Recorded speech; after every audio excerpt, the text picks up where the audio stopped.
রব্বুল আলামিন বলেন প্রশান্ত মহাসাগরের সবচেয়ে গভীর জায়গার নাম মারিয়ানা ট্রেঞ্চ। প্রায় ৩৬,০০০ ফিট ওইটা ডেপথ, গভীরতা। কয় হাজার ফিট গভীর? আপনার বাড়ির যে পুকুর কয় হাত গভীর? হ্যাঁ, ৩৬,০০০ ফিট। কেন ইমাজিন, কল্পনা করতে পারেন ৩৬,০০০ ফিট গভীর এটা মারিয়ানা ট্রেঞ্চ, প্রশান্ত মহাসাগর। আর এই পৃথিবীর সবচেয়ে উঁচু যে পাহাড়টা, এটার নাম মাউন্ট এভারেস্ট। এটার উচ্চতা প্রায় অ্যাপ্রক্সিমেটলি রাউন্ড ২৯,০০০ ফিট।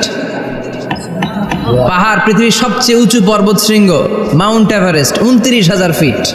আর পৃথিবীর সবচেয়ে গভীর সাগর, প্রশান্ত মহাসাগরের সবচেয়ে গভীর জায়গা মারিয়ানা ট্রেঞ্চ, ওইটা নাকি ৩৬,০০০ ফিট। তাহলে ওই পাহাড়কে তুলে ধরে এনে প্রশান্ত মহাসাগরের সবচেয়ে গভীর জায়গা মারিয়ানা ট্রেঞ্চের উপর যদি ছেড়ে দেয়া হয়, পুরো পাহাড় ডুবে যাবে। সুবহানাল্লাহ নাই? পুরো পাহাড় ডুবে যাবে, উপরে পানি থেকে যাবে প্রায় ৭,০০০ ফিট। আল্লাহু আকবার।